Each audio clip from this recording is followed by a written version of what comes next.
PMC का जो test है उसमें से टेस्ट में स्टार्ट करूंगा, टेस्ट नंबर 3 से स्टार्ट करेंगे। फर्स्ट एमसीक्यू पढ़ते हैं जरा। फर्स्ट एमसीक्यू में क्या कहा आपसे? फर्स्ट एमसीक्यू में कह रहा है the oscillating object overshoots the rest position due to. बेटा वो बोलना क्या चाह रहा है वो आपको मैं अगर बात बताऊं उसमें है क्या। देखो आपका कोई अगर पेंडुलम है, इस पेंडुलम का आपने डिस्प्लेस कराया, आप इसको डिस्प्लेस करा के एक पॉइंट से दूसरे पॉइंट तक लेके गए। ये रहा वो पॉइंट जहाँ पे आप अपनी बॉडी को लेके गए। अब आपने यहाँ से इसको छोड़ दिया। जब आप इसको छोड़ते हो, जब ये सेंटर पोजीशन पे आता है तो यहाँ रुकता नहीं है, बल्कि यहाँ से मूव करता हुआ वो आगे की तरफ चले जाता है। भाई इसको स्ट्रेच करके आप आगे की तरफ लेके गए। यहाँ से जब आपने इसको छोड़ा तो यहाँ पे जब वो आएगा अपनी ओरिजिनल पोजीशन पे, यानी मीन पोजीशन पे, यहाँ पे रुकता नहीं है बल्कि यहाँ से मूव करके आगे की तरफ चले जाता है। तो इसको जो आगे की तरफ मूव करा के लेके जाता है बेटा, रीस्टोरिंग फोर्स तो नहीं है। रीस्टोरिंग फोर्स उसको वापसी लेके नहीं आ रही। रीस्टोरिंग फोर्स सिर्फ यहाँ सेंटर तक लेकर आएगी। रीस्टोरिंग फोर्स सिर्फ यहाँ तक है। ग्रेविटेशन पोटेंशियल एनर्जी भी नहीं, क्योंकि पोटेंशियल एनर्जी भी सिर्फ इसको सेंटर तक लाने में हेल्प करेगी। इलास्टिक पोटेंशियल एनर्जी भी नहीं है। जो चीज इसको आगे की तरफ मूव करा के लेके जाएगी वो इसका इनर्शिया है। यानी करेक्ट जवाब जो होगा वो क्या है? ऑप्शन नंबर बी, यानी इनर्शिया। यानी फौरन नहीं रुकेगी बल्कि उसके इनर्शिया की वजह से मूव करके वो आगे की तरफ जाएगी। तो करेक्ट जवाब, यानी कोई भी आपसे अगर एमसीक्यू में बोले ना कोई बॉडी मूव कर रही है अपनी ओरिजिनल पोजीशन पे, यही सेम केस स्प्रिंग के साथ भी होगा कि आपने अगर स्प्रिंग को स्ट्रेच किया एक पोजीशन से दूसरी पोजीशन तक, और जब आपने इसको छोड़ा तो जब ओरिजिनल पोजीशन पे आ रही तो यहाँ के रुक नहीं रही बल्कि मूव करके आगे की तरफ जा रही, तो इसका रीजन भी होगा ड्यू टू इनर्शिया होगा। एमसीक्यू नंबर 1 के बाद एमसीक्यू नंबर 2 के ऊपर आते हैं। क्या बोल रहा है आपसे? Relationship between exist between current end voltage in terms. आपने पढ़ा है ना ओम्स लॉ, आप तमाम लोग पढ़कर आए हो बेटा। ओम्स लॉ में फॉर्मूला आपने पढ़ा है I is directly proportional to V. इन दोनों का जो रिलेशन है ये लीनियर रिलेशन है। करेक्ट जवाब ऑप्शन नंबर सी होगा, क्योंकि कोई पावर नजर नहीं आ रही। अगर पावर नजर आ जाती तो फिर आपके पास नॉन लीनियर रिलेशन यानी स्क्वायर या क्यूबिक में होता है। अगर कोई पावर ना हो तो वो लीनियर रिलेशन कहलाता है। एमसीक्यू नंबर 2 के बाद एमसीक्यू नंबर 3 के ऊपर आते हैं। एमसीक्यू नंबर 3 में आपसे कहा the nucleus is made up of more neutron than proton. देखो अगर हाइड्रोजन की बात की जाए उसने कहा ये न्यूट्रॉन ज्यादा होंगे।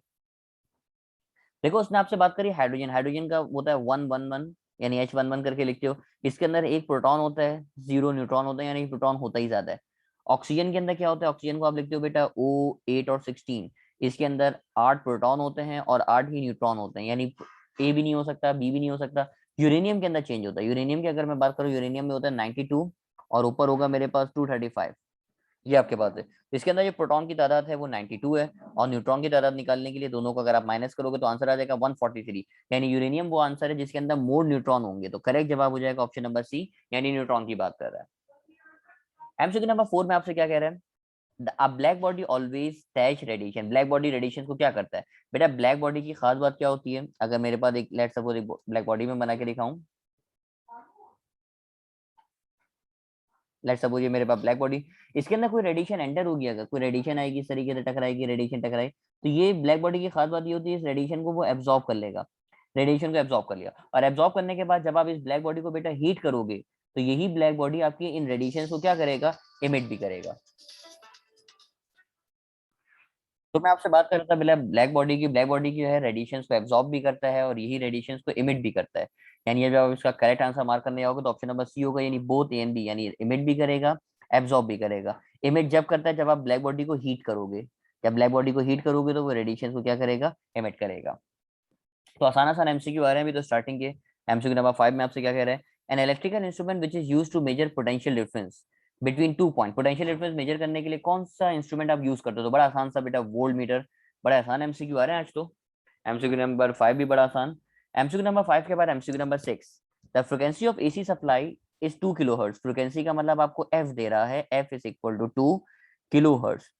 बेटा किलो हटाओगे तो ये हो जाएगा 2 × 1000, और 2 × 1000 को आप ऐसे लिख सकते हो 2 exponential 3 हर्ट्ज। ये मैंने लिख के दिखाया, यानी किल 10,000 को आप लिख सकते हो 10 की पावर 3।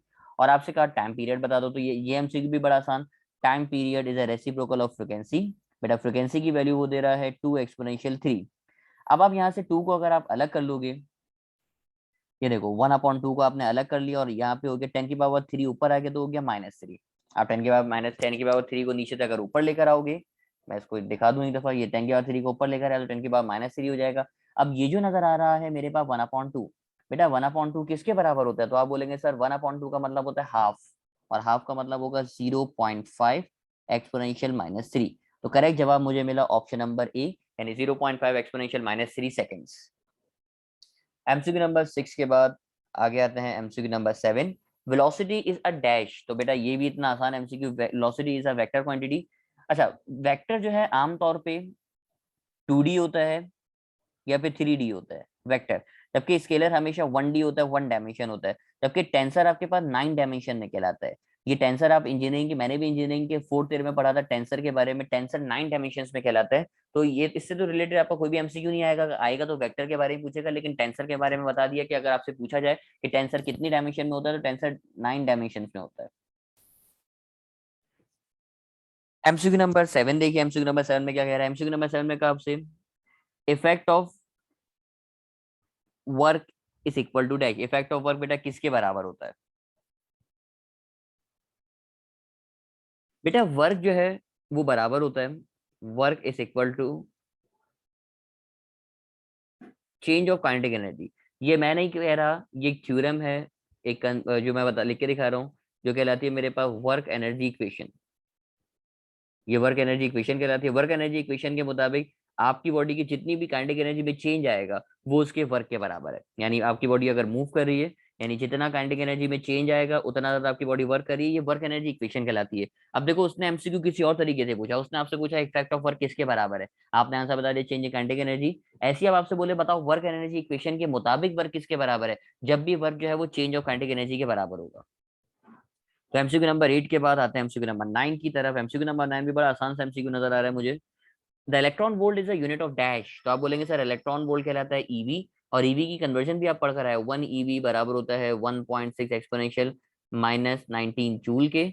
और ईवी कहलाता है, electron volt is the unit of energy, और एनर्जी का मतलब ऑप्शन नंबर सी हो जाएगा, यानी इलेक्ट्रिकल एनर्जी इसका करेक्ट जवाब होगा। एमसीक्यू नंबर 9 के बाद MCQ number 10। Which of the following frequency of sound wave is Audible. किस साउंड वेव को आप सुन सकते हो? देखो ऑडिबल साउंड रेंज की जो फ्रिक्वेंसी होती है वो 20 हर्ट्ज से लेकर होती है 20,000 हर्ट्ज तक, ये रेंज आप सुन सकते हो। अब देखो 5 तो सुन ही नहीं सकते, और 2500 भी नहीं सुन सकते, क्योंकि इसमें किलो लगा हुआ है, किलो का मतलब हो जाएगा है 3 जीरो आप आगे और लगा दोगे, ये भी नहीं सुन सकते। जो सुन सकते हो वो जो विजिबल नजर आ रही है वो ऑप्शन नंबर बी है, यानी 5000 हर्ट्ज। एमसीक्यू नंबर 10 के बाद आते हैं एमसीक्यू नंबर 11 की तरफ। एमसीक्यू नंबर 11 में कहा आपसे rectifier is a device which converts dash. तो ये बात तो आपको पता है बेटा, रेक्टिफायर ऐसी डिवाइस होती है जो एसी करंट को कन्वर्ट करती है किसमें, डीसी करंट में। तो करेक्ट जवाब आपको मिल जाएगा option number AC to DC, option number A correct जवाब होगा, AC to DC. MCQ number 12 भी बड़ा आसान सा नजर आ रहा है। The value of universal gas constant. बेटा आर की वैल्यू आप पढ़ कर आए हो, आर की वैल्यू होती है 8.314 जूल पर मोल केल्विन। तो करेक्ट जवाब आपको लग रहा है ऑप्शन नंबर ए। तो पीएमसी का थर्ड टेस्ट तो बड़ा आसान सा है। अभी तक तो बहुत आसान आसान एमसीक्यू मेरे ख्याल में सारी तकरीबन आपके सही हो रहे होंगे। 12 के बाद MCQ number 13। Which of the following is same for isotopes. Isotope में क्या डिफरेंट होता है? बेटा आइसोटोप की डेफिनेशन है कि आपके पास सेम होते हैं प्रोटॉन्स, यानी नंबर ऑफ प्रोटॉन तो सेम होते हैं, लेकिन डिफरेंट क्या होते हैं मैं आपको लिख के दिखाऊं। बेटा डिफरेंट जो चीज होती है वो न्यूट्रॉन्स डिफरेंट होते हैं, यानी प्रोटॉन तो सेम होते हैं यानी डिफरेंट न्यूट्रॉन होते हैं। उसने कहा सेम के बारे में बताओ, तो सेम प्रोटॉन होते हैं, यानी करेक्ट जवाब हो जाएगा मेरे पास ऑप्शन नंबर बी। जबकि आइसोबार के बारे में क्या ख्याल है? आइसोबार में बेटा मैं अगर लिख के दिखाऊं प्रोटॉन और न्यूट्रॉन,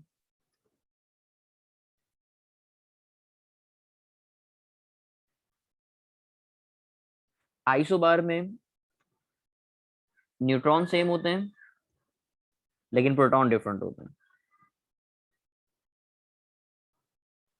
ये आइसोबार कहलाते हैं। तो ये छोटी छोटी सी डेफिनेशन है बेटा, इसको याद रखिएगा। इलेक्ट्रॉन तो उसके चार्ज पे डिपेंड करता है, अगर न्यूट्रल एटम है तो इलेक्ट्रॉन सब पे सेम होंगे, यानी प्रोटॉन जितने प्रोटॉन होंगे उतने ही इलेक्ट्रॉन होंगे अगर आपका न्यूट्रल एटम है। तो आइसोबार के बारे में बता दिया। एमसीक्यू नंबर 13 के बाद एमसीक्यू नंबर 14 में आते हैं। एमसीक्यू नंबर 14 में आपसे क्या कहा? एमसीक्यू नंबर 14 में आपसे कह रहा है what is the maximum electron energy in neutron beta decay.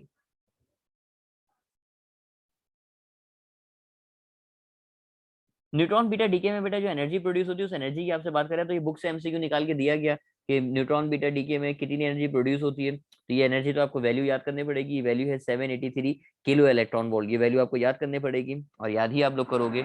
MCQ number 14। 14 के बाद एमसीक्यू नंबर 15 पढ़िए। 15 में आपको बहुत सारी बातें समझानी, जरा एमसीक्यू 15 पढ़ लीजिए।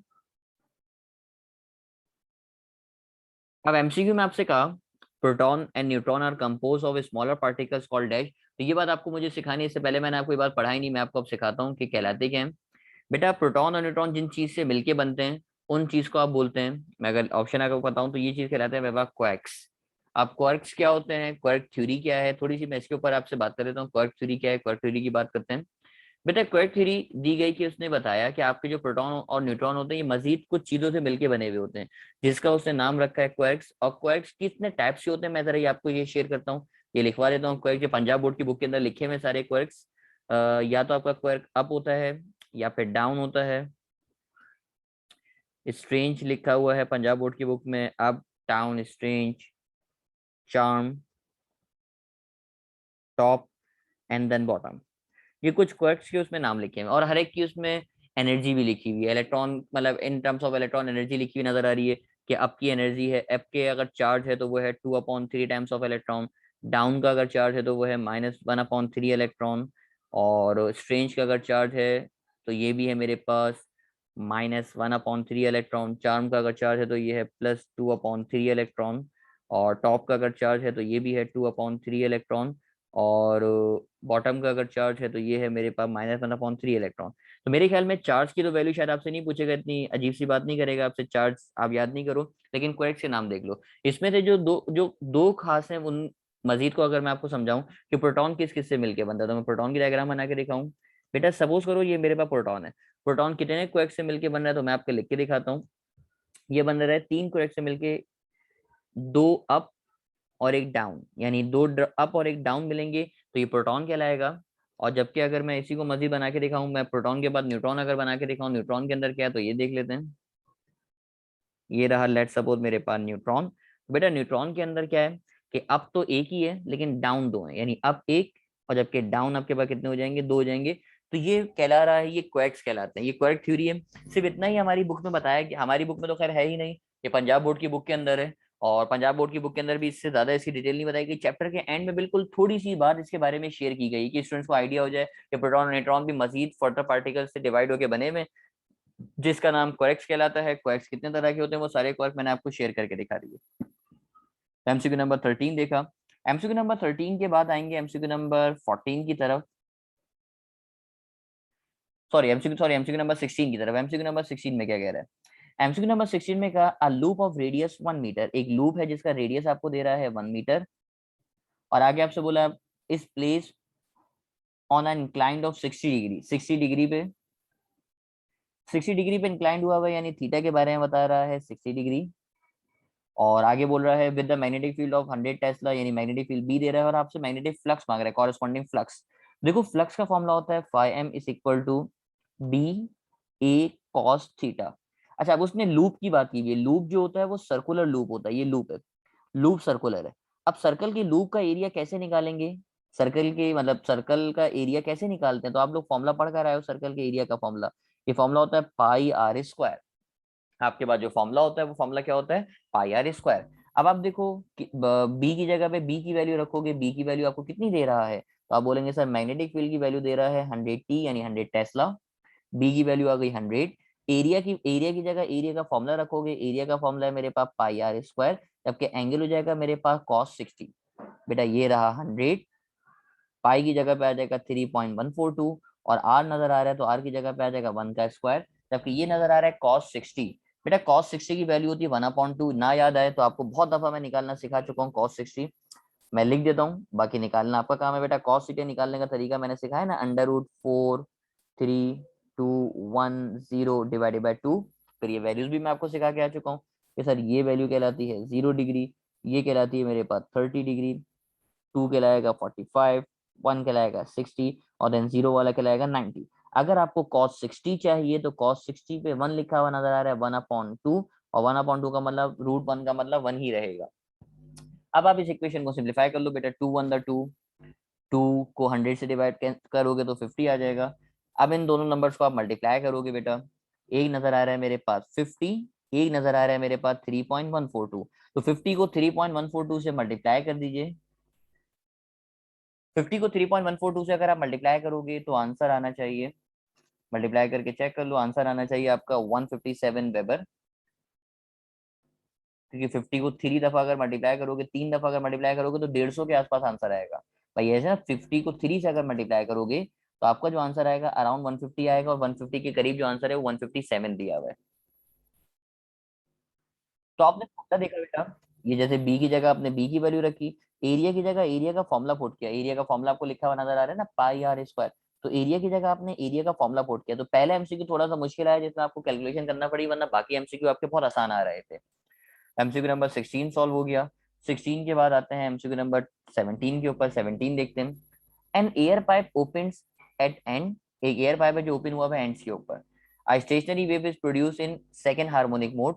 What is the phase difference between the motion? अच्छा, अब ओपन पाइप पहले मैं बना के दिखा दूं, ओपन पाइप क्या होगा। इस तरीके से ओपन पाइप बना के दिखाया। ओपन पाइप बनाने के बाद आपको इसके अंदर वेव बनानी होगी।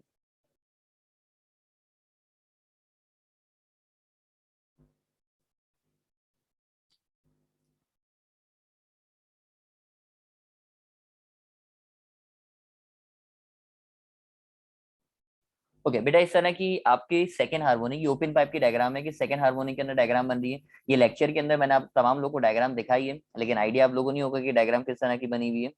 कि अब आप देखो, उसने कहा दोनों एंड से ओपन है। अच्छा, ओपन एंड पे हमेशा आपका एंटी नोड बनता है। ये जो नजर आ रहा है ओपन एंड, ओपन एंड पे हमेशा आपका जो चीज बनती है वो कहलाती है एंटी नोड। ये तो पता है ना कि नोड और एंटी नोड क्या होता है। ये अगर वेव में इस तरीके से बना के दिखाऊं तो ये वाला मिनिमम पॉइंट नोड कहलाता है और मैक्सिमम पॉइंट आपका एंटी नोड कहलाता है। तो ओपन एंड पे हमेशा एंटी नोड बनेगा। अब आप देखो, अगर आपकी एक वेव हो, वेव के दरमियान अगर मैं डिस्टेंस बना के दिखाऊं,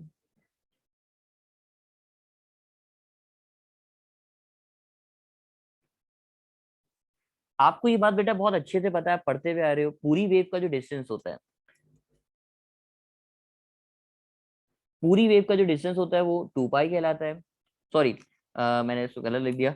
पूरी वेव का जो डिस्टेंस है, ये पूरी वेव कहलाती है, इसका डिस्टेंस लैम्डा कहलाता है, और लैम्डा बराबर होता है बेटा 2 पाई के। यानी एक पूरी वेव बनेगी तो वो 2 पाई के बराबर होगा, और 2 पाई का मतलब होता है 360 डिग्री। ये बात आपको याद रखनी है बेटा कि पूरी वेव बनेगी तो उसकी वेवलेंथ लैम्डा कहलाएगी, लैम्डा का मतलब 2 पाई, और 2 पाई का मतलब होता है 360। जैसे आपने पढ़ा है ना, 1 रेवोल्यूशन करता है तो एंगल बनता है 360 डिग्री, जो बराबर होता है 2 पाई के। अब उसने मांगा क्या आपसे, उसने मांगा क्या, जरा ये देखते हैं। उसने कहा फेज डिफरेंस बताओ, what is the phase difference between the motion of the particle at the end of the pipe और the centre of the pipe. यानी एंड से लेकर सेंटर तक, यहां तक का उसने आपसे मांगा है कि फेज डिफरेंस कितना है। अब आप यहां से अगर गौर करो कितनी वेव बन रही है, ये समझने वाली बात है, अगर ये समझ में आ गई तो बहुत बड़ी बात होगी। वेव का कितना हिस्सा यहां तक बन रहा है।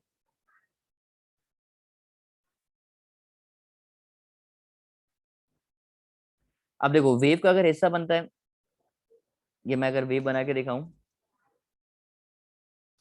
देखो वेव का पहले 1/4 पार्ट है वेव ऊपर जाते हुए, फिर 1/4 पार्ट है इसका वेव का नीचे आते हुए, जहाँ पे नीचे आ रहा है, फिर 1/4 पार्ट मजीद इसका नीचे जाते हुए, और फिर यहाँ से 1/4 पार्ट यहाँ से ऊपर की तरफ आते हुए, यानी 4 हिस्सों में करके वेव आपकी बनती हुई यहाँ पे नजर आ रही है, जो मैंने बना के दिखाई। अब वेव को देखो 4 हिस्सों में कंप्लीट हो रही है, तो आपकी एक वेव पूरी कंप्लीट हो रही है। अब मैं अपनी बात बहुत मुश्किलों से समझा पाऊंगा क्योंकि ये टिपिकल बात है, आपको समझाना बड़ा मुश्किल है। कोशिश करूंगा मैं अपनी बात समझाने की। देखो, यहाँ से यहाँ तक पहले जो वेव स्टार्ट हो रही है, ये वेव का 1/4 पार्ट हुआ। 1/4 पार्ट का मतलब, यानी यहाँ तक आपने 1/4 पार्ट किया, और फिर यहाँ से यहाँ तक आने में मजीद, इतना आने में मजीद 1/4 आपने पार्ट किया। मतलब 4 जैसे वेव बनी है ना, 4 हिस्सों से मिलकर वेव बनती है। अगर ये मजीद आगे जाता है इस तरीके से, ये मजीद आगे की तरफ जाता है तो एक पूरी वेव कंप्लीट हो जाती है, लेकिन पूरी वेव आपको बनती हुई यहाँ पे नजर नहीं आ रही। पूरी वेव नहीं बन रही, बल्कि वेव के 2 पार्ट से मिलकर वेव बन रही है, यानी आधी वेव बन रही है। और आधी वेव का मतलब होता है, जैसे कंप्लीट वेव में 2 पाई है। बड़ा मुश्किल हो गया एमसीक्यू समझाना आप लोगों को। ओहो, कंप्लीट अगर वेव होगी तो वो 2 पाई कहलाएगा, और अगर आपकी हाफ वेव होगी तो वो जो पाई कहलाएगा, वो जो कहलाएगा वो पाई कहलाएगा। और पाई का मतलब होता है बेटा 180 डिग्री। जो पाई नजर आ रहा है, इस पाई का मतलब होता है 180 डिग्री। यानी जो इसका फेस चेंज आ रहा है, यानी करेक्ट आंसर अगर आप मार्क करोगे तो वो ऑप्शन नंबर सी मार्क करोगे, यानी 180 डिग्री। तो अब उम्मीद करता हूँ कि बात समझ में आ गई होगी थोड़ी बहुत, कि मैंने क्या बात समझाने की कोशिश करी। पहले ये सवाल थोड़ा सा मुश्किल था, टफ सवाल था।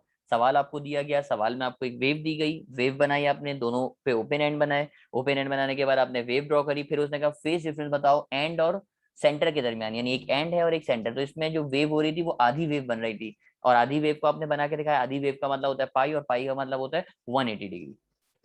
तो ये एमसीक्यू शेयर किया आपसे।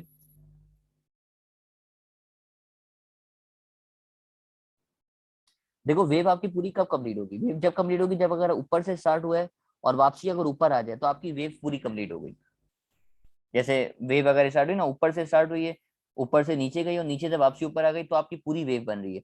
लेकिन अब आपकी वेव हाफ गई है, हाफ जाने में देखो पूरी वेव नहीं हुई, आधी हुई है, आधी का मतलब वो सिर्फ नीचे की तरफ आई, यानी ऊपर से नीचे आई तो इसका मतलब आधी वेव हुई, मजीद ऊपर जाती तो पूरी वेव होती। तो मैंने इससे अंदाजा लगाया कि आपकी हाफ वेव बन रही है। तो मेरे ख्याल में अब ये बात शायद आसान लगी हो कि पूरी वेव जब बनेगी जब ऊपर से स्टार्ट होगा और ऊपर वापसी जाएगा तो पूरी वेव होगी, लेकिन वो सेंटर तक आने में हाफ हुआ था, और हाफ होने का मतलब आधी वेव बन रही है। तो करेक्ट जवाब हो जाएगा मेरे पास पाई, और पाई का मतलब हो जाएगा 180 डिग्री।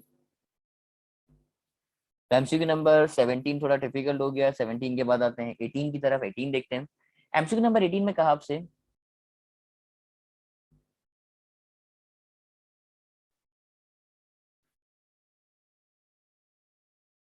एमसीक्यू नंबर 18 पढ़ रहे थे, एमसीक्यू नंबर 18 पढ़ते हैं, क्या कह रहा है आपसे।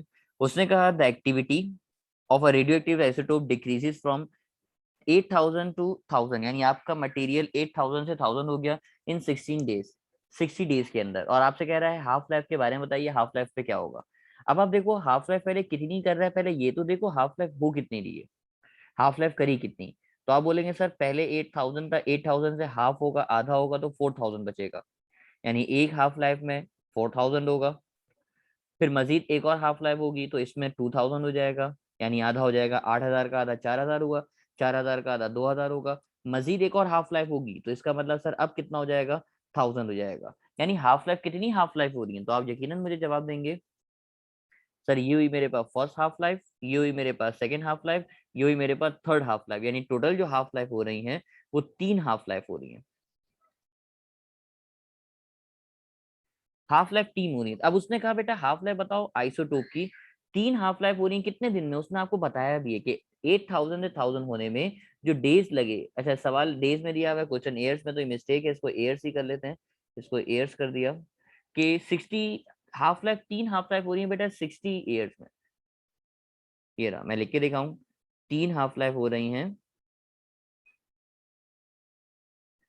60 ईयर में। तो एक हाफ लाइफ निकालने के लिए आप 3 को 60 से लाके क्या कर दोगे, डिवाइड कर दोगे, 60/3, 60 को 3 से डिवाइड करोगे तो आंसर आ जाएगा 20 ईयर, यानी करेक्ट जवाब हो जाएगा मेरे पास कौन सा ऑप्शन, ऑप्शन नंबर बी। जैसे आप इस रेशियोमेट्री में करते हो ना, डिवाइड कर देते हो लाके, वैसे ही आपने सेम यहाँ पे किया। तो एमसीक्यू नंबर 18 भी आपको सॉल्व करना सिखाया। एमसीक्यू नंबर 18 के बाद एमसीक्यू नंबर 19 देखते हैं। Coherent source of light means dash. बेटा कोहेरेंट का मतलब होता है लाइट अगर आपकी सेम सोर्स से आए, सेम सोर्स एक जैसी लाइट हो,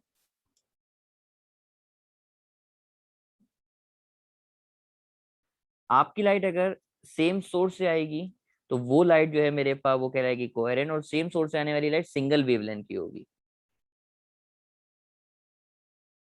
एमसीक्यू नंबर 20 के ऊपर आते हैं, 20 में क्या कह रहे हैं। एमसीक्यू नंबर 20 में कहा in case of spectrometer circular scale graduated in half degree is attach with. बेटा ये भी पीएमसी के उसमें कोर्स में आपके शामिल तो नहीं है, लेकिन अब ये एमसीक्यू दिया हुआ है तो इस एमसीक्यू को देख लेने, करेक्ट जवाब क्या होगा।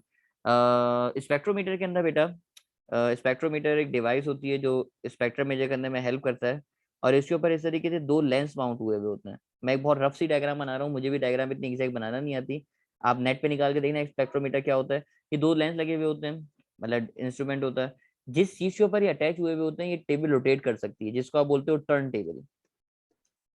तो आंसर तो मुझे मिल गया कि स्पेक्ट्रोमीटर के अंदर जो ग्रेजुएटेड स्केल होता है वो किस पर अटैच हुआ होता है, वो टर्न टेबल इसका जवाब है। लेकिन ये पीएमसी के उसमें शामिल नहीं है। आप बुक में अगर क्लास एंड होने के बाद जब आप लेक्चर देख रहे हो तो उसके बाद आप गूगल पे निकाल के देख लेना कि इमेज ऑफ स्पेक्ट्रोमीटर, स्पेक्ट्रोमीटर किस तरह का होता है, तो उसमें आपको दिख जाएगा, टर्न टेबल नजर आ जाएगा। एमसीक्यू नंबर 21 भी इसी तरह का एमसीक्यू दिया हुआ है, याद करने वाला बड़ा अजीब सा एमसीक्यू है। Maximum efficiency of half wave rectifier, तो बेटा इसका आंसर की मैंने आंसर देखा था कि maximum efficiency half wave rectifier की 40% होती है। करेक्ट जवाब ऑप्शन नंबर बी है। तो ये तो तुम्हें कोई खास समझने वाली बात यहाँ पे एमसीक्यूज में नहीं थी, ये भी मेरे ख्याल से नहीं आना चाहिए आपका। 21 के बाद अब जो इंटरेस्टिंग एमसीक्यू आते हैं, आगे आते हैं 22 की तरफ आते हैं, जरा देखिए। टू आइडेंटिकल गैसेस एक्सपेंड्स, एक है आइसोथर्मली, एक है मेरे पास एडियाबेटिकली। किसके अंदर वर्क डन ज्यादा होता है? तो आप बोलेंगे सर मैक्सिमम वर्क डन जो हम पढ़ कर आए हैं, मैक्सिमम वर्क डन होता है मेरे पास delta Q is equal to delta W, ये आइसोथर्मल के अंदर होता है, जिसमें इंटरनल एनर्जी का चेंज क्या होता है, जीरो होता है। तो अब आपको बेटा सारे प्रोसेस याद होने चाहिए, आइसोबैरिक, आइसोकोरिक, आइसोथर्मल, एडियाबैटिक, किसके अंदर क्या होता है। तो मैक्सिमम वर्क डन हमेशा जिस प्रोसेस के अंदर होता है वो कौन सा प्रोसेस है, आइसोथर्मल प्रोसेस है। ये आपको बात याद होनी चाहिए। एमसीक्यू नंबर 22 के बाद 23 पर आते हैं। The source of gamma radiation is dash. बेटा सोर्स ऑफ गामा रेडिएशन मैंने आपको बताया था, गामा रेडिएशन प्रोड्यूस होती है due to excitation of nucleus, due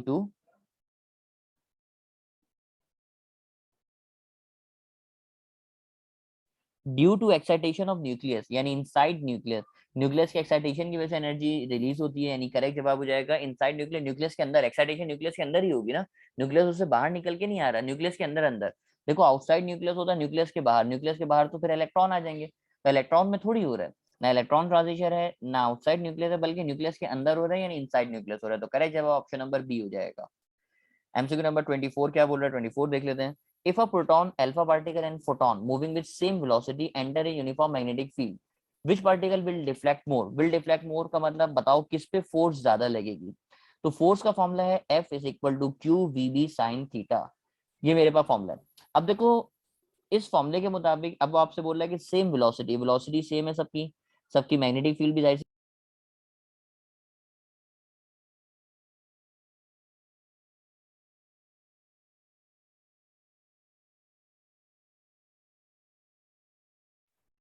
तो मैं आपसे बात कर रहा था बेटा, आपकी जो फोर्स है वो किन बातों पे डिपेंड कर रही है, फोर्स डिपेंड कर रही है चार्ज, वेलोसिटी, मैग्नेटिक फील्ड। उसने खुद बता दिया मैग्नेटिक वेलोसिटी सेम है, यूनिफॉर्म मैग्नेटिक फील्ड मतलब मैग्नेटिक फील्ड भी सबके लिए सेम होगी। अब फोर्स डिपेंड कर रही है चार्ज पे, जिसका चार्ज ज्यादा होगा उसकी फोर्स ज्यादा होगी, यानी जिसका चार्ज ज्यादा है उस पर फोर्स भी ज्यादा लगेगी। तो चार्ज ज्यादा किसका है? तो आप बोलेंगे सर सबसे ज्यादा चार्ज होता है अल्फा पार्टिकल का। तो अल्फा पार्टिकल के अंदर आपके पास दो प्रोटॉन, अगर आप देखोगे इस पे अल्फा पार्टिकल, अल्फा पार्टिकल के अंदर होते हैं दो प्रोटॉन और दो न्यूट्रॉन।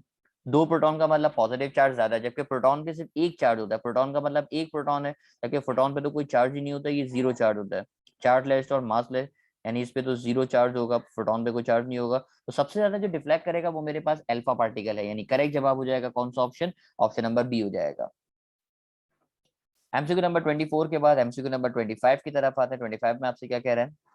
25 में आपसे कहा a cubic vessel of height 1 metre, एक क्यूबिक वेसल है जिसकी आपको हाइट बता रहा है 1 metre, is full water, the minimum work done in taking water out is dash.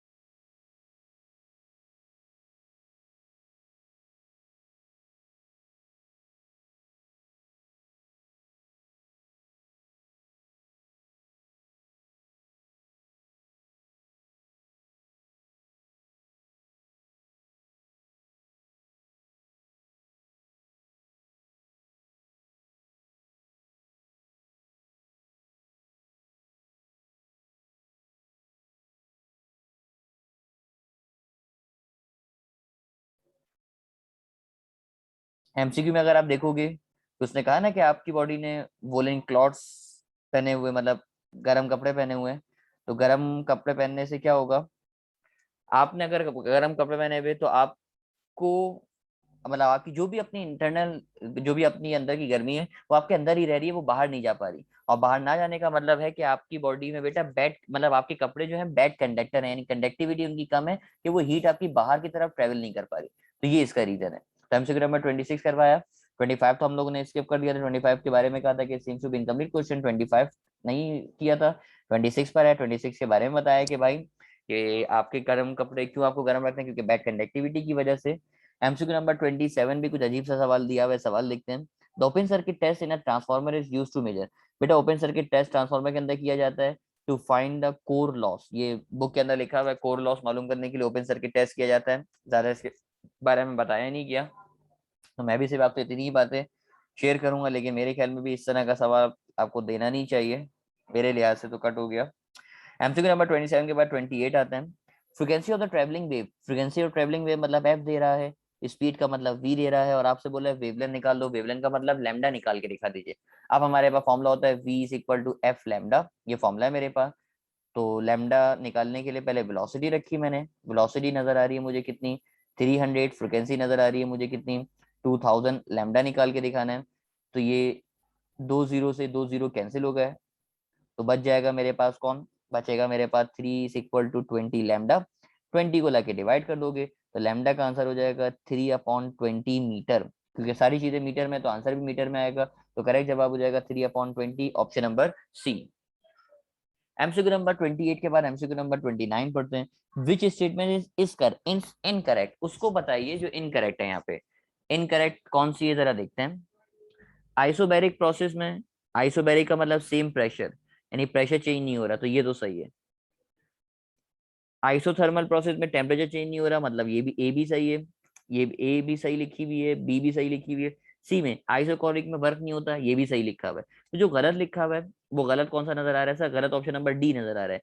यानी आइसोथर्मल प्रोसेस में कौन जीरो होता है, change in internal energy zero होती है, हीट जीरो नहीं होती, हीट जीरो होती है एडियाबैटिक के अंदर। ये जो हीट जीरो नजर आ रही है ये एडियाबैटिक में होती है, जबकि इंटरनल एनर्जी जीरो होती है आइसोथर्मल में। तो जो रॉन्ग स्टेटमेंट दिख रही है वो ऑप्शन नंबर डी है मेरे पास। बहरहाल आगे बढ़ेंगे अगले एमसीक्यू की तरफ। एमसीक्यू नंबर 30 देखते हैं क्या बोल रहा है आपसे।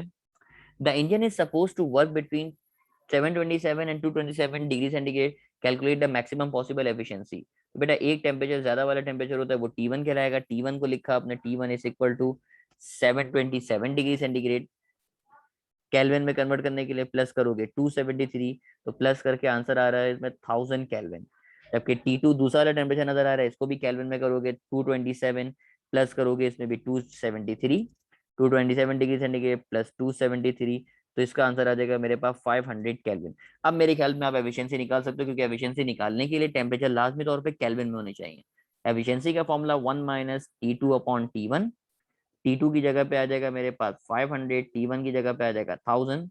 कैंसिलेशन करोगे बेटा, 20 से 20 कैंसिल, 5 1 द 5, 5 2 द 10, तो आंसर बच रहा है 1 - 1/2।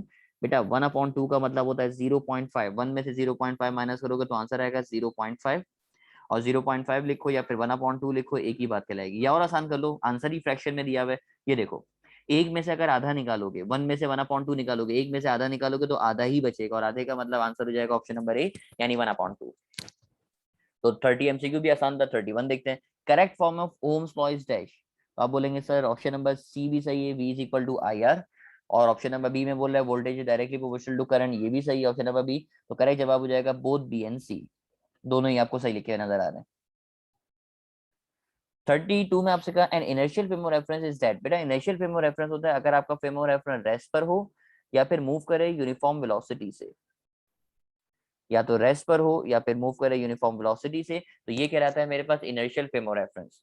अब देखो ऑप्शन नंबर बी भी सही है, which is at rest, move with uniform velocity, ये भी सही है। और अगर यूनिफॉर्म वेलोसिटी से मूव करेगा तो उसकी एक्सेलरेशन जीरो होगी, और एक्सेलरेशन जीरो का मतलब सी पार्ट भी सही है। तो करेक्ट जवाब हो जाएगा मेरे पास ऑप्शन नंबर डी, यानी all of these. MCQ number 32 के बाद 33 देख लेना क्या बोल रहा है। If we are moving with constant velocity frame then inertial state is same as, कौन से फ्रेम के बराबर होगा। देखो अब आपसे कहा आपका फ्रेम ऑफ रेफरेंस मूव कर रहा है कांस्टेंट वेलोसिटी से, लिहाजा इनर्शियल स्टेट भी रेस्ट फ्रेम, मैंने कहा ना इनर्शियल फ्रेम ऑफ रेफरेंस में या तो बॉडी रेस्ट के अंदर होती है या मूव करती है यूनिफॉर्म वेलोसिटी से। तो करेक्ट जवाब ऑप्शन नंबर ए, यानी रेस्ट फ्रेम ही होगा, क्योंकि इनर्शियल की बात कर रहा है और इनर्शियल में या तो रेस्ट होता है या फिर यूनिफॉर्म वेलोसिटी होती है।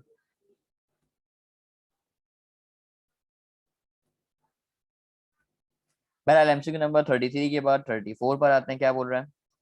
An object is moving at constant speed से मूव कर रहा है, which is the following is always true, इसमें से कौन ट्रू है। क्या डिस्टेंस डिस्प्लेसमेंट के बराबर होता है, we can not answer, displacement is less. अब मैं आपको अगर एग्जांपल दूं, आपकी बॉडी 10 मीटर राइट पर गई और 5 मीटर लेफ्ट पर आ गई, बताओ डिस्प्लेसमेंट कितना है। तो आप बोलेंगे सर डिस्प्लेसमेंट नजर आ रहा है मुझे, डिस्प्लेसमेंट की जो वैल्यू नजर आ रही है, शॉर्टेस्ट पाथ जो होता है वो डिस्प्लेसमेंट कहलाता है, और डिस्प्लेसमेंट की जो वैल्यू नजर आ रही है वो मुझे 5 नजर आ रही है, यानी ये जो 5 नजर आ रहा है ये 5 डिस्प्लेसमेंट है। जबकि डिस्टेंस कितना है इसका, मैं अगर आपसे पूछूं इसका डिस्टेंस कितना है, तो आप बोलेंगे सर इसका डिस्टेंस है मेरे पास 10 + 5 करोगे टोटल जो उसने डिस्टेंस कवर किया है वो डिस्टेंस है मेरे पास 15। यानी डिस्टेंस आपका क्या हो सकता है, डिस्टेंस ज्यादा हो सकता है लेकिन डिस्टेंस कम नहीं हो सकता। यानी distance is always greater than the displacement. Correct जवाब होगा ऑप्शन नंबर ए, यानी distance is greater than displacement. MCQ number 34 के बाद 35 में आपसे कहा when spring is stretch work done by stretching force is that. Stretching force की वजह से वर्क डन कैसा होगा। देखो आपके पास ये एक स्प्रिंग था, आपने इसको स्ट्रेच किया। अब आपने जिस तरफ स्ट्रेच किए, जो फोर्स लगाई है, जिस तरफ फोर्स लगाई है उसी तरफ आपकी बॉडी ने डिस्प्लेस भी किया है। आप बात पे गौर करना मैं क्या बोल रहा हूँ। जिस तरफ फोर्स लगाई है उसी तरफ आपकी बॉडी ने डिस्प्लेस किया है। ऐसा नहीं हुआ कि फोर्स आपने लेफ्ट पे लगाई हो मूव करके राइट पे चला गया। आप बोलेंगे हाँ सर बात तो सही है, हमने फोर्स भी राइट पे लगाई डिस्प्लेसमेंट भी राइट पे, यानी एंगल जीरो है। और अगर एंगल 0 डिग्री हो तो बेटा वो जो वर्क होता है ये वर्क कहलाता है मैक्सिमम या फिर पॉजिटिव वर्क। ये बात आपको मैंने चैप्टर नंबर 7 में पढ़ाई है, ना याद हो तो चैप्टर नंबर 7 निकाल के देख लेना। चैप्टर नंबर 7 में पढ़ाया हुआ कि वर्क पॉजिटिव होता है अगर एंगल हो मेरे पास 0 डिग्री। यानी करेक्ट जवाब हो जाएगा ऑप्शन नंबर ए, यानी पॉजिटिव। एमसीक्यू नंबर 35 भी आसान था। 35 के बाद 36 पर आते हैं, क्या बोला 36 में। 36 में आपसे कहा यू हैव थ्री, अच्छा थ्री लिखा हुआ है, थ्री कर दें इसको। You have three capacitors each of 2 microcoulomb. अच्छा माइक्रोकूलम में भी नहीं होता कैपेसिटर, माइक्रोफेराड में होता है, ये भी इतनी बड़ी गलती की हुई है इन्होंने। माइक्रोफेराड में होगा और आंसर भी रिजल्टेंट कैपेसिटी भी माइक्रोफेराड में आएगी। बेटा अभी पीएमसी वालों की मिस्टेक है, ये मेरी मिस्टेक नहीं है। 2 माइक्रोफेराड है। In which of the following combination of three capacitor the resultant capacitance is 6। बेटा अगर आप कैपेसिटर्स को कनेक्ट करते हो पैरेलल में, कैपेसिटेंस में पैरेलल में फॉर्मूला क्या होता है, पैरेलल का फॉर्मूला होता है C is equal to C1 plus C2 plus C3। यानी तीनों को प्लस करोगे, 2 प्लस 2 प्लस 2 करोगे तो आंसर आ जाएगा 6 माइक्रोफेराड। यानी आप जो कनेक्ट करोगे वो पैरेलल में कनेक्ट करोगे, यानी ऑप्शन करेक्ट जो होगा वो ऑप्शन नंबर डी होगा। यानी all three capacitors in parallel, यानी पैरेलल में कनेक्ट करेंगे। 37 के ऊपर आते हैं। 37 में क्या कह रहा है, equal charges, equal charges are given to two small spheres of different radii, the potential will be dash। मतलब इक्वल चार्ज आपने दिए दो अलग अलग स्फीयर को, एक का रेडियस कम है एक का रेडियस ज्यादा है, एक का रेडियस मैंने कम बनाया और एक का रेडियस मैंने ज्यादा बना के दिखा दिया, दोनों पे सेम चार्ज दिए हैं। अब देखो पोटेंशियल डिफरेंस का फॉर्मूला होता है, मैं अगर फॉर्मूला आपको बताऊं, पोटेंशियल डिफरेंस का फॉर्मूला आपने पढ़ा है के क्यू अपॉन आर, ये फॉर्मूला मेरे पास है। अब उसने बताया कि पोटेंशियल डिफरेंस किस पे ज्यादा किस पे कम होगा। बेटा आप ये बात पे गौर करो, जिसका रेडियस कम होगा उसमें पोटेंशियल ज्यादा होगा, क्योंकि दोनों का जो आपस में रिलेशन नजर आ रहा है वो इनवर्स रिलेशन नजर आ रहा है, यानी दोनों पे बराबर तो नहीं हो सकता। जबकि आप बोलेंगे sir dependent on nature of material, nature पे भी डिपेंड नहीं करता, ये बात भी गलत है। तो करेक्ट आंसर जो नजर आ रहा है वो क्या नजर आ रहा है कि जिसका रेडियस कम होगा, जो स्मॉलर होगा, उस पर पोटेंशियल भी ज्यादा होगा। और पोटेंशियल ज्यादा होने का मतलब, तो आप बोलेंगे सर पोटेंशियल ज्यादा होने का मतलब है, करेक्ट जवाब होगा ऑप्शन नंबर ए, यानी मोर ऑन स्मॉलर स्फीयर, यानी जिसका रेडियस कम उस पे पोटेंशियल ज्यादा। एमसीक्यू नंबर 37 के बाद आते हैं 38 की तरफ। 38 में क्या कहा, an object is displace from this, यानी ए पॉइंट से बी पॉइंट पे मूव करके गया। आप एक काम करोगे, सबसे पहले इसका डिस्प्लेसमेंट आर निकालोगे। आर निकालने के लिए दोनों ब्रैकेट को बेटा माइनस करोगे, पहले वाले में से पहले वाले को माइनस करोगे, 1 में से 0 को माइनस करोगे, आंसर आएगा 1। अगले वाले में से अगले वाले को माइनस करोगे, 4 में से 1 माइनस करोगे तो आंसर आएगा 3। और तीसरे वाले में से तीसरे वाले को माइनस करोगे, 3 में से 1 माइनस करोगे तो आंसर आएगा 2। यानी तीनों को आपने माइनस कर दिया। अब इसको आप लिखोगे वेक्टर की सूरत में, तो वेक्टर की सूरत में 1 से बन जाएगा आई, 3 से बन जाएगा 3J और 2 से बन जाएगा 2K, यानी आपने आर निकाल लिया। अब आपसे बोला गया बेटा वर्क डन निकाल के दिखाओ, तो वर्क का फॉर्मूला है, वर्क निकालना मैंने अपने लेक्चर में भी आपको सिखाया, work is the dot product of force and displacement. Dot product निकालते हैं, डॉट प्रोडक्ट निकालने का तरीका होता है आई वाला आई से प्लस जे वाला जे से प्लस के वाला के से, यानी आई वाले को आई वाले से करोगे, जे वाले को जे वाले से, के वाले को के वाले से। अब यहाँ पे फोर्स का आई वाला कौन है, तो आप बोलेंगे सर फोर्स का आई वाला है 1। जबकि आर का आई वाला भी मुझे कौन नजर आ रहा है, 1 नजर आ रहा है। जे वाला कौन नजर आ रहा है, तो जे वाला नजर आ रहा है 2, जबकि यहाँ जे वाला नजर आ रहा है 3, यहाँ के वाला नजर आ रहा है 3 और जबकि यहाँ के वाला नजर आ रहा है मुझे कौन 2। अब आप इसको बेटा इस इक्वेशन को सॉल्व कर लो, सॉल्व करते हैं। 1 को 1 से मल्टीप्लाई करोगे आंसर 1 आएगा, बीच में प्लस, 2 को 3 से करोगे 2 3 6 और 3 को 2 से करोगे 3 2 6, सबको प्लस करोगे तो आंसर आ जाएगा 13 जूल, यानी करेक्ट जवाब हो जाएगा मेरे पास कौन सा ऑप्शन, ऑप्शन नंबर डी हो जाएगा। ये है तो अब एमसीक्यू स्केलर एंड वेक्टर से रिलेटेड, चैप्टर नंबर 2 आपको नहीं पढ़ना था, ये सवाल है तो स्केलर एंड वेक्टर से रिलेटेड। लेकिन वेक्टर से रिलेटेड तो है, लेकिन आपको क्योंकि वर्क निकालना मैंने सिखाया ऑलरेडी चैप्टर नंबर 7 में, ये एमसीक्यू इस तरह का करवाया है, तो आपको निकालना आना चाहिए।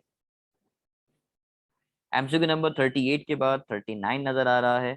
When bulb is turn on the Ohm's law is applicable. बेटा ओम्स लॉ एप्लीकेबल नहीं होता, क्यों? क्योंकि जब आप बल्ब को ऑन करते हो, ये आपके पास बल्ब, आपने बल्ब को ऑन किया, जैसे ही बल्ब को ऑन करते हो बेटा ये बल्ब हीटअप होना शुरू हो जाता है।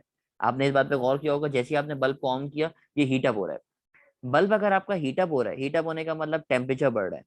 टेम्परेचर कांस्टेंट नहीं है, बल्कि टेम्परेचर क्या हो रहा है, टेम्परेचर राइज हो रहा है, टेम्परेचर बढ़ रहा है। इसका मतलब आपका ओम्स लॉ जो है वो एप्लीकेबल नहीं होगा। ओम्स लॉ एप्लीकेबल नहीं है, यानी करेक्ट जवाब हो जाएगा मेरे पास ऑप्शन नंबर बी, यानी नो, गलत जवाब है।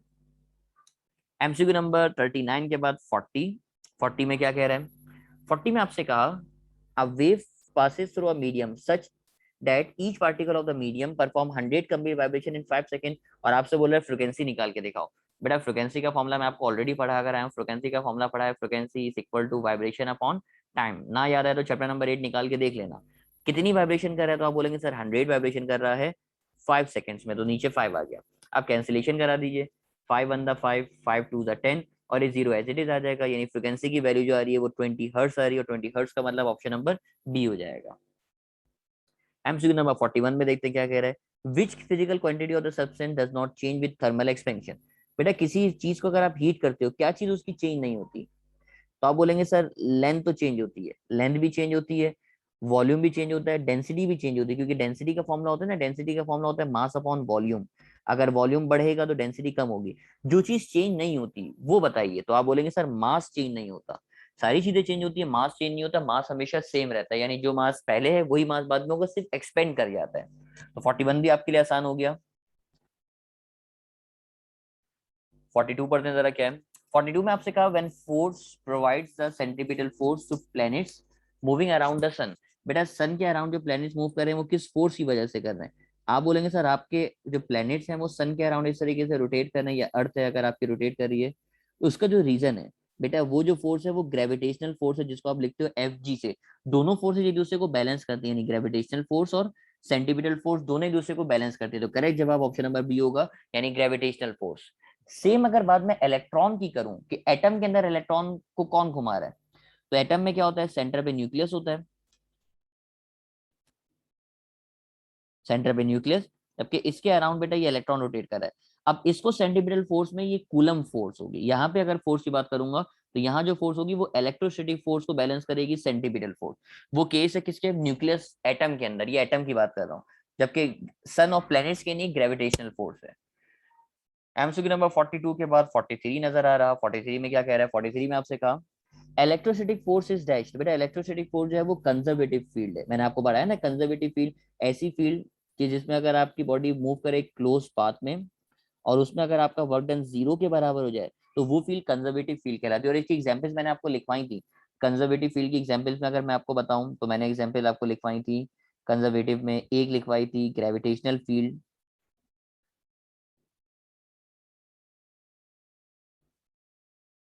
ग्रेविटेशनल फील्ड बताई थी, इलेक्ट्रिक फील्ड बताई थी, मैग्नेटिक फील्ड बताई थी, ये सारी की सारी आपके पास कंजर्वेटिव फील्ड है। मैंने दोबारा फिर शेयर कर देना, याद नहीं आ रहा हो तो चैप्टर नंबर 7 निकाल के देख लीजिएगा, कंजर्वेटिव फील्ड आपको पढ़ा कर आया हूँ। एमसीक्यू नंबर 44 देखते हैं। A beam of electron can dash. बेटा बीम ऑफ इलेक्ट्रॉन टकरा के वापसी भी आ सकती है, मीडियम में से पास भी हो सकती है, यानी दोनों कर सकती है। बीम ऑफ इलेक्ट्रॉन किसी मीडियम से टकरा के वापसी भी आ जाएगी तो वो रिफ्लेक्शन होगा, पास होगी तो रिफ्रैक्शन होगा, दोनों कर सकती है, तो बोथ पे आप आंसर टिक करोगे। अगला एमसीक्यू पढ़ते हैं बेटा। अगले एमसीक्यू में क्या कह रहा है? एमसीक्यू नंबर 45 बड़ा इंटरेस्टिंग एमसीक्यू, समझ में आना चाहिए आपको।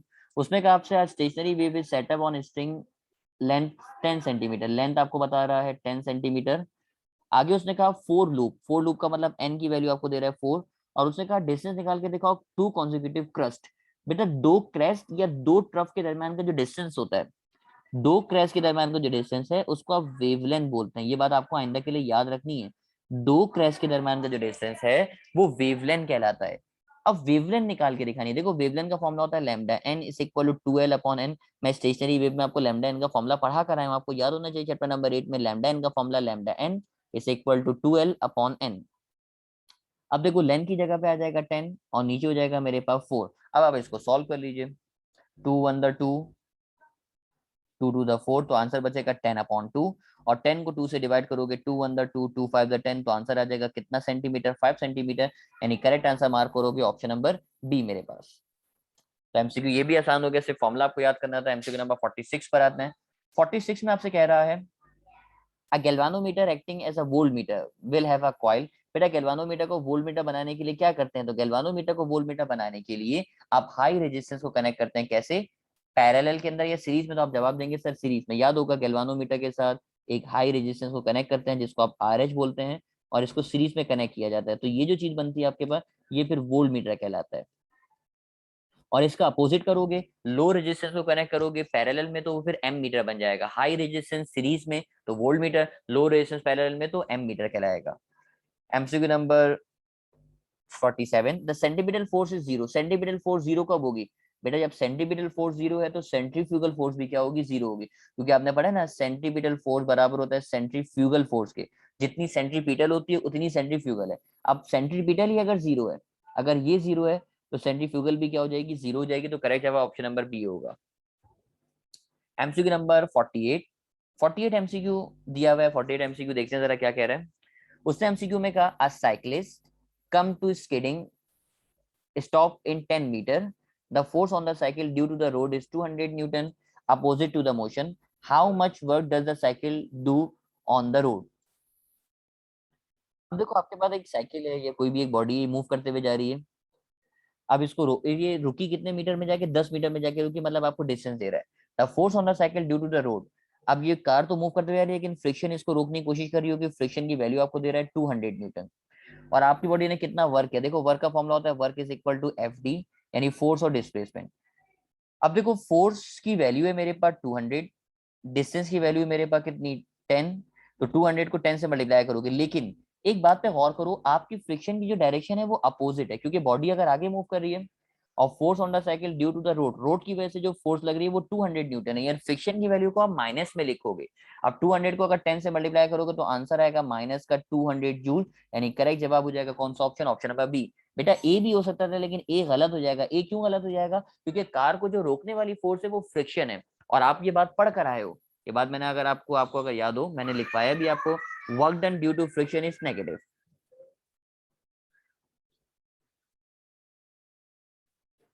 Work done due to friction is negative, ये बात आप पढ़ कर आए हो। एमसीक्यू नंबर 48 आपको बताया। 48 के बाद 49 के ऊपर आते हैं।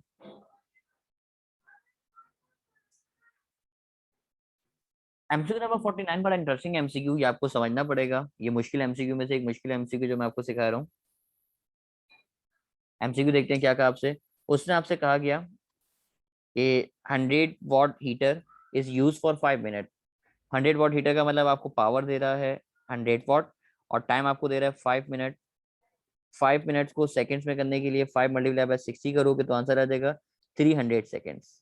यानी पावर और टाइम मिल गया। पावर और टाइम की मदद से आप एनर्जी निकाल सकते हो। एनर्जी का फॉर्मूला होता है ना, energy is equal to power multiply by time. तो पावर को टाइम से मल्टीप्लाई करोगे, 100 × 300, तो आंसर आ जाएगा आपके पास कितना, 30,000 जूल। यानी आपने पहले एनर्जी निकाल ली। अब आप देखो उसने मजीद जो आपसे मांगा है, वो आपसे क्या मांगा है, उसने आपसे मांगा है what is the mass of the water which is heated. देखो आप लोगों ने एनर्जी, हीट एनर्जी का फॉर्मूला पढ़ा है, delta Q is equal to M C delta T. ये फॉर्मूला पढ़ कर आए हो, हीट का फॉर्मूला है एम सी डेल्टा टी। अब आप देखो हीट एनर्जी पता है आपको, एनर्जी पता है कितनी एनर्जी आपने दी, तो एनर्जी की जगह पे आ जाएगा 30,000। मास हमें चाहिए तो मास की जगह पे मास ही आ जाएगा। जबकि आगे आपको बेटा सी स्पेसिफिक हीट, ये specific heat capacity, specific heat capacity का मतलब सी दे रहा है, सी की वैल्यू दे रहा है 4.2। जबकि चेंज इन टेम्परेचर क्या दे रहा है, 20 से 50 तक चेंज किया है। और 20 से 50 तक चेंज करने का मतलब ये है कि चेंज इन टेम्परेचर जो है वो आप करोगे 50 - 20, तो आंसर आ जाएगा आपके पास कितना जूल, सॉरी कितना डिग्री सेंटीग्रेड, तो आंसर आ जाएगा 30 डिग्री सेंटीग्रेड। यानी चेंज इन टेम्परेचर आपने निकाला, चेंज इन टेम्परेचर आ गया मेरे पास कितना, 30 आ गया। अब आप इसको सॉल्व करने की कोशिश करोगे, सॉल्व करने की कोशिश करते हैं, इसको कैलकुलेशन करने पड़ेगी। पहले तो ये एक जीरो से ये एक जीरो कैंसिल हो जाएगा, फिर ये 3 × 3 और ये 3 × 3 कैंसिल होगा, तो जो बचेगा उसको देखते हैं। यहाँ बच जाएगा मेरे पास 1 और 3 जीरो बचेंगे, is equal to m multiply by 4.2। इस 4.2 को लाके डिवाइड कर दोगे 1000 divided by 4.2 is equal to m। अब 1000 को 4.2 से डिवाइड करना है, अब इसको आप क्या कर सकते हो, थोड़ी देर के लिए अगर आप इसको 4 अज्यूम कर लो तो करीब करीब आप आंसर निकाल लोगे। 1000 को नीचे 4.2 नजर आ रहा है, 4.2 को अगर आप 4 अज्यूम करोगे तो आप करीब करीब आंसर पे पहुंच जाओगे। करीब करीब आंसर क्या आ रहा होगा, ये देखो, अब इसको कैंसिल करते हैं। 2 से करोगे 2 टू द 4 तो ये हो जाएगा 500, और 500 को अगर आप 2 से करोगे 2 वन द 2 तो ये आंसर आ जाएगा 250। यानी आंसर 250 के पास पास होना चाहिए, और 250 के पास पास जो आंसर आ रहा है वो कौन सा आ रहा है, 240 आ रहा है। यानी ऑप्शन नंबर सी इसका करेक्ट जवाब होगा 240 ग्राम। तो बेटा आप देखो विदाउट कैलकुलेटर मैंने कैलकुलेशन का आइडिया दिया कि किस तरीके से आप राउंड ऑफ करके करीब करीब आंसर निकाल सकते हो। तो आंसर आपको निकाल के दिखाया, ऑप्शन नंबर सी करेक्ट जवाब है। एमसीक्यू देखते हैं बेटा, एमसीक्यू नंबर 50 में आपसे क्या कह रहा है, 50 देख लेते हैं। 50 में कहा गया if the clouds of earth behaves like a black body what will happen. बेटा आपने अक्सर देखा होगा अगर काले बादल आ जाए तो क्या होता है, क्या आप तक लाइट पहुंच पाती है। आप बोलेंगे सर लाइट नहीं पहुंच पाती, यानी करेक्ट जवाब हो जाएगा ऑप्शन नंबर ए, यानी no light will reach on surface, surface पे कोई भी लाइट नहीं आ सकेगी। एमसीक्यू नंबर 50 बड़ा आसान सा था। 50 के बाद 51 पे आते हैं। 51 में आपसे कहा negative of potential gradient is equal to dash. बेटा पोटेंशियल ग्रेडियंट आपने पढ़ा है ना, delta V upon delta R is equal to minus E. यानी पोटेंशियल ग्रेडियंट बराबर होता है नेगेटिव ऑफ इलेक्ट्रिक इंटेंसिटी के। ये फॉर्मूला आपको मैं पढ़ा कर आया हूँ, लेकिन उसने नेगेटिव को वहां शिफ्ट किया हुआ है, यानी इस नेगेटिव को लेफ्ट पे लेकर आओगे। तो अगर नेगेटिव को लेफ्ट पे लेकर आते हैं, नेगेटिव को लेफ्ट पे लेकर आओगे तो हो जाएगा minus delta V upon delta R is equal to E. अब ये जो नजर आ रहा है ये पोटेंशियल ग्रेडियंट नजर आ रहा है,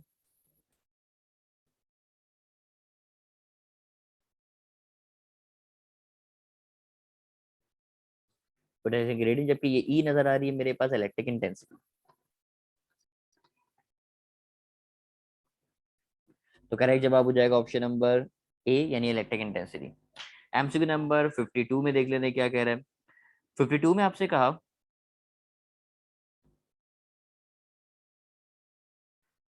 mass m1 has a velocity of 0 meter per second and mass 2 has a velocity of 5 meter per second, which one has larger inertia। किसका inertia ज्यादा है। अब आपको खुद बता रहा है m1 is greater than m2, m1 ज्यादा बड़ा है m2 से, यानी m1 बड़ा m2 से। अब देखो मैं एक बात बताऊं, इनर्शिया का डायरेक्ट रिलेशन है आपके पास मास से, ये मैंने फर्स्ट लॉ मोशन में आपको पढ़ाया था। जिसका मास ज्यादा होता है उसका इनर्शिया भी ज्यादा होता है। अब उसने खुद बताया कि m1 is greater than m2, m1 बड़ा है m2 से, तो m1 का इनर्शिया भी क्या होगा, ज्यादा होगा, यानी करेक्ट जवाब ऑप्शन नंबर बी हो जाएगा। अगला एमसीक्यू देखते हैं, अगले एमसीक्यू में क्या कह रहा है। अगले एमसीक्यू में क्या आपसे, a pendulum undergoes simple harmonic motion, the phase difference between the displacement and the acceleration of the particle is dash. क्या आंसर इसका होना चाहिए। तो मैं आपको समझाऊं बेटा इसमें क्या बात आपसे बोली गई। देखो आपने अगर पेंडुलम को एक पेंडुलम है, आपने इसको डिस्प्लेस कराया, ये पेंडुलम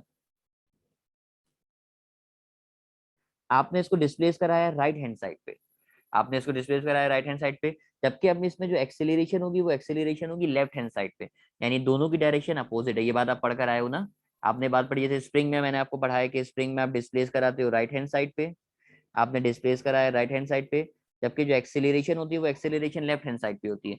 अब अगर डायरेक्शन दोनों की अपोजिट है, और अपोजिट डायरेक्शन का मतलब होगा 180 डिग्री, और 180 डिग्री को आप आमतौर पे किससे लिखते हो, पाई से लिखते हो, यानी करेक्ट जवाब हो जाएगा ऑप्शन नंबर सी, यानी पाई। टाइम नंबर 53 भी अब समझ में आ गया होगा कि डायरेक्शन अपोजिट है 180 डिग्री, और 180 डिग्री का मतलब क्या हो जाएगा, पाई हो जाएगा। मेरे ख्याल में अब लास्ट के 3 एमसीक्यू रह गए, एक एक करके एमसीक्यू देखते हैं। MCQ number 54, S mass number increases, mass number बढ़ रहा है, विच of the following does not change, क्या चीज चेंज नहीं होगी। बेटा मास नंबर बढ़ने से किस चीज पे फर्क नहीं पड़ेगा, ये बात आपसे शेयर की गई। तो बेटा इसका करेक्ट जवाब है मेरे पास डेंसिटी। अब मास नंबर का मतलब क्या है, देखो मेरे पास एक न्यूक्लियस था, इस न्यूक्लियस के अंदर एक प्रोटॉन बढ़ गया, एक प्रोटॉन आ गया, पहले एक कुछ और प्रोटॉन थे, एक प्रोटॉन बढ़ गया, +1 हो गया प्रोटॉन में। अब अगर प्रोटॉन बढ़ा तो इस प्रोटॉन का मास बढ़ गया, प्रोटॉन का मास बढ़ गया, साथ साथ इसका वॉल्यूम भी बढ़ जाएगा। यानी प्रोटॉन है, प्रोटॉन बड़ा हो गया, प्रोटॉन का आपने इजाफा किया, एक प्रोटॉन इसमें लाके डाल दिया, अब प्रोटॉन का साइज बढ़ गया। देखो डेंसिटी का फॉर्मूला होता है density is equal to mass upon volume, ये फॉर्मूला है मेरे पास। डेंसिटी का क्या क्या बढ़ा जरा देखिएगा, आपने देखो मास भी बढ़ा है तो साथ साथ वॉल्यूम भी बढ़ेगा, लेकिन जो चीज सेम रहेगी वो मेरे पास कौन है, डेंसिटी, यानी डेंसिटी पे कोई फर्क नहीं पड़ेगा। तो ये बात आपको समझाना चाह रहा था।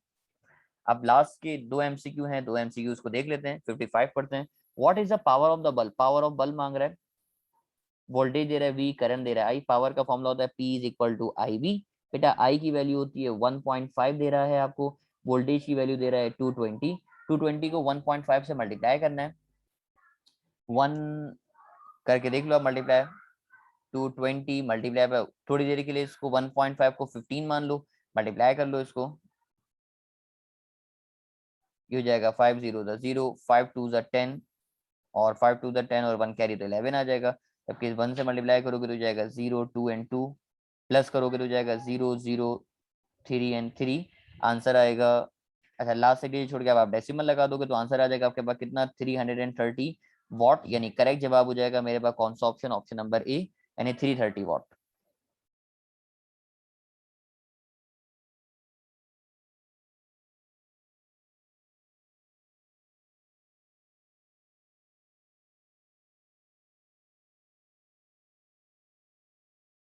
यानी करेक्ट आंसर अगर आप मार्क करना चाहें तो नंबर 56 में कि मोशनल ईएमएफ कैसे प्रोड्यूस किया जाता है, तो बेटा मोशनल ईएमएफ प्रोड्यूस करने का तरीका आपके पास है कि आप जो है मैग्नेटिक फील्ड को चेंज करें उस टाइम के अंदर, यानी करेक्ट जवाब ऑप्शन नंबर बी होगा, यानी मैग्नेटिक फील्ड कांस्टेंट नहीं होगी, चेंजिंग फ्लक्स, फ्लक्स को भी चेंज नहीं कर सकते, मैग्नेटिक फील्ड को चेंज किया जाएगा। बहरहाल यहाँ पहुंच के आपके एमसीक्यू तो कंप्लीट हो गए, लेकिन एक ऊपर एमसीक्यू में जो इशू था जिसको मैंने कहा था कि समझने में इशू हो रहा था, उस एमसीक्यू की तरफ चलते हैं।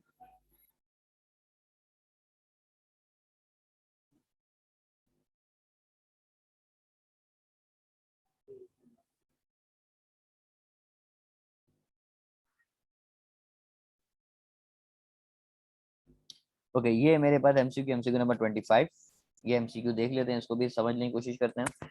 वो आपसे कह रहा था बेटा आपके पास एक वाटर का कंटेनर है, ये वाटर का कंटेनर बना हुआ है, वाटर कंटेनर की आपको हाइट बता रहा है 1 मीटर, अच्छा क्यूबिक मीटर का मतलब होता है सारी डायमेंशन सेम है। देखो वॉल्यूम का फॉर्मूला होता है volume is equal to length multiply by breadth multiply by height, सारी चीजें 1 होंगी, 1 मल्टीप्लाई बाय 1 मल्टीप्लाई बाय 1, तो वॉल्यूम का आंसर आ जाएगा मेरे पास कितना क्यूब, 1 मीटर क्यूब आ जाएगा, ये मेरे पास वॉल्यूम का आंसर आ गया 1 मीटर क्यूब। वॉल्यूम के बाद आप इसका मास निकाल सकते हो, देखो डेंसिटी का फॉर्मूला होता है density is equal to mass upon volume, water की डेंसिटी आपको याद होनी चाहिए, वाटर की डेंसिटी की वैल्यू होती है 1000 किलोग्राम पर मीटर क्यूब, ये वाटर की डेंसिटी की वैल्यू है, तो ये हो जाएगा मेरे पास 1000, ऊपर है मास और नीचे वॉल्यूम आ गया 1, 1 को 1000 से मल्टीप्लाई करोगे तो मास मेरे पास आ जाएगा कितना केजी, 1000 केजी आ जाएगा, यानी सेकंड नंबर पे आपने जो चीज निकाली है वो आपके पास मास है, यानी वॉल्यूम आ गया आपके पास, आपके पास मास आ गया। अब क्या निकालना चाह रहे हो जरा इसके पास चलते हैं। उससे कहा मिनिमम वर्क डन निकाल के दिखाइए इन टेकिंग वाटर आउट। अब वाटर को आप अज्यूम करोगे कि वाटर अब आपका ये फिल हुआ हुआ है यहाँ तक टोटली, अब वाटर को सेंटर से, यानी इसका सेंटर ऑफ मास जो होगा बिल्कुल सेंटर पे होगा, यानी आप यहाँ इसके सेंटर से वाटर को अगर पुल करने की कोशिश करोगे, अब आपके पास अगर पोटेंशियल एनर्जी का मैं फॉर्मूला आपको बताऊं, पोटेंशियल एनर्जी का फॉर्मूला है मेरे पास, potential energy is equal to mgh, ये मेरे पास फॉर्मूला है इसका। मास देखो मुझे नजर आ रहा है, मास पता चल रहा है सर, मास है मेरे पास 1000, मास लिख के दिखाया, जबकि ग्रेविटी की वैल्यू होती है मेरे पास 10। अब हाइट को कितना कंसीडर करोगे, आप जो कंसीडर करोगे बेटा पूरी जो लेंथ है वो पूरी लेंथ होगी मेरे पास 1 मीटर, ये पूरी लेंथ मेरे पास 1 मीटर है, जबकि इसकी हाइट अब आप हाफ कंसीडर करोगे, हाफ का मतलब कंसीडर करोगे 0.5, क्योंकि इसका सेंटर ऑफ मास बिल्कुल सेंटर पर होगा, यानी आप अज्यूम करोगे कि ये 0.5 मीटर है, तो सेंटर पे आ जाएगा 0.5। अब 10 को अगर आप 0.5 से मल्टीप्लाई करोगे तो आंसर आ जाएगा आपके पास 5, और 5 को अगर 1000 से मल्टीप्लाई करोगे तो आंसर आ जाएगा आपके पास कितना जूल, 5000 जूल, और इत्तेफाक से जवाब भी आपको नहीं दिया हुआ तो जवाब बनाना पड़ेगा, ऑप्शन नंबर ए यानी 5000 जूल्स होगा। तो ये एमसीक्यू जो मुझे नॉलेज के मुताबिक अब समझ में आ रहा है इस तरीके से सॉल्व होगा कि आप पहले वॉल्यूम निकालोगे, वॉल्यूम निकाल के दिखाया, क्योंकि क्यूबिक है, क्यूबिक की सारी साइड सेम होती है, तो आपने वॉल्यूम निकाला, वॉल्यूम के बाद फिर आपने डेंसिटी की मदद से इसका मास निकाल लिया, मास निकाल के फिर आपने इसका मिनिमम वर्क डन निकाले, क्योंकि वर्क पोटेंशियल एनर्जी के बराबर होगा, और पोटेंशियल एनर्जी का फॉर्मूला नजर आ रहा है mgh। तो यहाँ पहुंच के जो आपने टेस्ट नंबर 3 सॉल्व किया, थोड़ा सा इशू रहा आज की क्लास में, बार बार मतलब हो सकता है कि वॉइस वगैरह में इशू आ रहा हो, लेकिन क्लास फिर भी ओवरऑल हमारी कंप्लीट हुई।